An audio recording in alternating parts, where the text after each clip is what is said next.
You ask Tiger to calculate. This deals with linear inequalities with one unknown. The final result is x smaller than -2. Let's solve it step by step. Swap sides.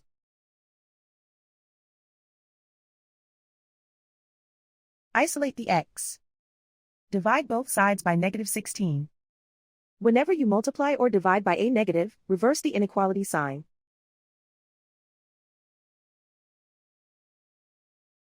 Cancel out the negatives.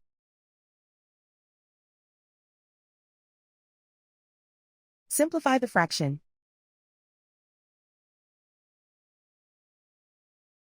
Move the negative sign from the denominator to the numerator.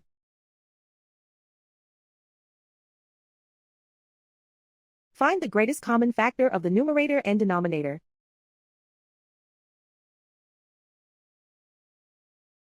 Factor out and cancel the greatest common factor.